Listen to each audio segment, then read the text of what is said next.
On the day of the accident, I was out fishing at the front of Cocoa Creek, which is right out in the middle of Cleveland Bay, off Townsville.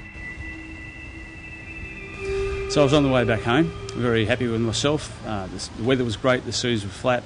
I didn't have a life vest on. I've done it a million times and hadn't thought to wear one while I was out fishing on my own.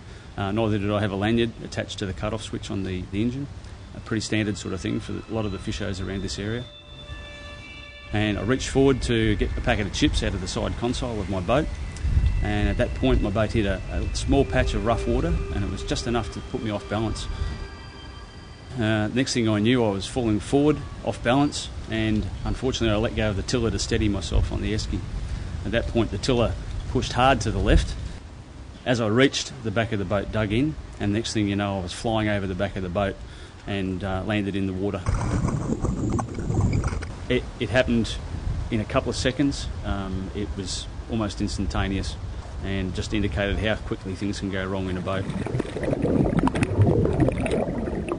Once I surfaced, the boat was coming around again. I tried to grab hold of the boat and get back in. I got hold of the boat, but there's no way I had the strength to pull myself back in, and I was in danger of being cut up by the propeller further.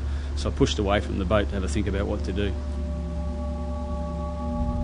I wasn't sure how long it would be before another boat came along, so I decided the best course of action was to swim over towards Alligator Creek, where I'd seen boats before, and there was a marker in the entrance to that creek as well, so if nothing else I could use that marker to have a bit of a rest. It took me about 50 minutes to swim from where I was in the water to the marker, and I was there for about 15 minutes. After I arrived at the marker, the helicopter arrived on the scene of my boat. Someone had come across my boat, and the helicopter took about 15 minutes in its search pattern before it came across me. Simple decision I made not to wear a life vest or use a cut-off lanyard. Put my wife through hell, put my whole family through hell in the 30 minutes or so where they didn't know whether I was alive or dead. I'm very lucky to have survived my accident. When I went overboard, I hit my arm and injured it quite badly. If that had been my head, I wouldn't be here today telling my story. It's very easy to overlook safety measures, whether it be at work, home or while you're out boating. The four main things that I'd like to get across to everyone today, especially those that go out boating, is always wear a life jacket when you're out. Always use a lanyard on your cut-off switch. If you can avoid it, don't go out on your own, and always tell someone where you're going. Those simple things will help save your life.